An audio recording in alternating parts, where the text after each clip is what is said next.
Iran does not seek war. Iran does not seek escalation. But Iran will not surrender its sovereignty. As long as aggression continues, Iran will defend itself decisively and without hesitation. What was the rationale behind attacking other countries, including Iraq, the UAE, Qatar, and some other countries, Iraqi Kurdistan as well? As I mentioned, we are not attacking the interests of our neighboring countries. We are defending ourselves. We are targeting the facilities and the bases and the assets of the United States in this country, in those countries, which is out of the control of the host countries. Good afternoon. In the name of God, the compassionate, the merciful, I will make a brief and clear statement. On 28 February 2026, the United States, in full coordination with Israel, launched a second deliberate and unprovoked military attack against Islamic Republic of Iran. This was a calculated act of aggression. Major cities and densely populated civilians area were targeted. Hundreds of innocent civilians lost their lives. Many more were wounded. This is a flagrant violation of the Charter of the United Nations, especially Article 2, Paragraph 4, which strictly prohibits the threat or use of force against the sovereignty and territorial integrity of any state. It is a direct assault on the foundations of international law. The Security Council convened an emergency meeting on Saturday. The facts were clear. The aggression was clear. Responsibility also was clear. In a reckless and unprecedented escalation, the United States and Israel deliberately targeted the supreme leader of Islamic Republic of Iran and many high military officials. Forgetting the highest official of a sovereign UN member state is an egregious breach of international law and a direct attack on sovereign equality. Such conduct endanger the entire international system.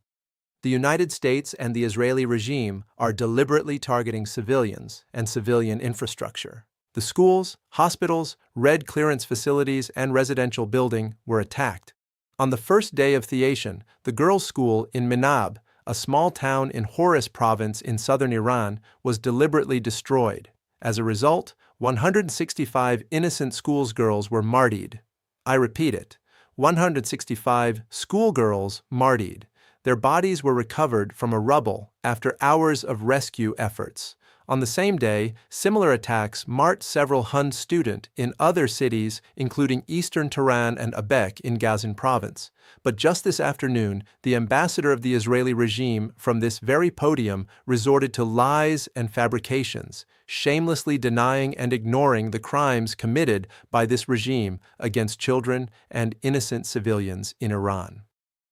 Yesterday, further strike targeted Red Crescent Building, Mutahari Gandhi, and Khatam hospitals in Thron Abuas, hospitals in Awas, 3 emergency checkpoints in Sarab Chabahar and Hamamed, as well as residential building in northern Tehran. This morning, missiles struck a densely populated residential area in Sandash in Kordlan province. The full number of casualties is still being verified. These acts constitute aggression. They constitute war crimes. They constitute crimes against humanity. The United States cannot remain silent.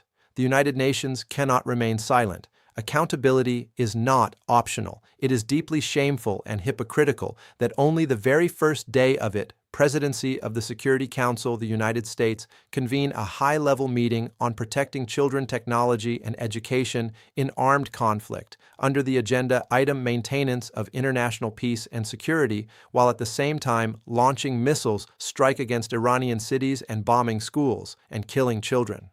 For the United States, protecting children and maintaining international peace and security clearly means something very different from the UN Charter provides. Words about peace and protection cannot cover active aggression. Let's make no mistake. There was no imminent threat from Iran. Our nuclear program is exclusively peaceful. We were engaged in serious diplomatic negotiations. For the second time, the United States chose force over diplomacy and violated the Charter. There are no legal ground that justify this attack. The so-called preemptive attack has no basis in international law. The prohibition on the use of force is absolute except in self-defense against an armed attack. Iran is exercising its inherent right to self-defense under Article 51 of the Charter. Our response is lawful, necessary, and proportionate.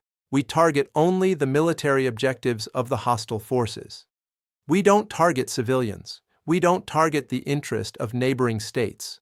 Under international law, every state has a duty not to allow its territory to be used for active aggression against another states. Member states must exercise due diligence to prevent their territory from being used by foreign forces to attack other countries.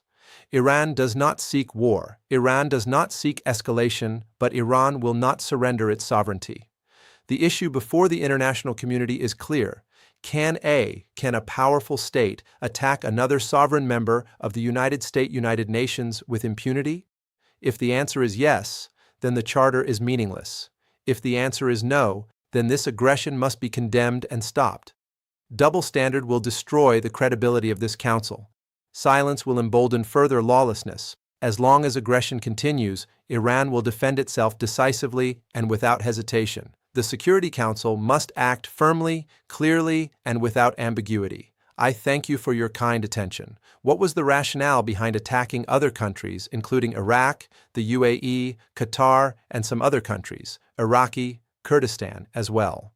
As I mentioned, we are not attacking the interests of our neighboring countries. We are defending ourselves. We are targeting the facilities and the bases and the assets of the United States in this country, in those countries, which is out of the control of the host countries. One more question. Okay, thank you. Seems like it's okay. Back to the security, please. I'll be right back. 123123 for his statement. Do you want to watch more videos like this one? If yes, subscribe to our channel and press the bell icon next to it. We have decided to bring videos on something nobody talks about: African politics, economy, and increasing power. Thanks for watching, and until the next video, stay tuned. Tell us what you think in the comment section. Like and share the video and subscribe so that you don't miss any of our African videos. It's the best way to support us.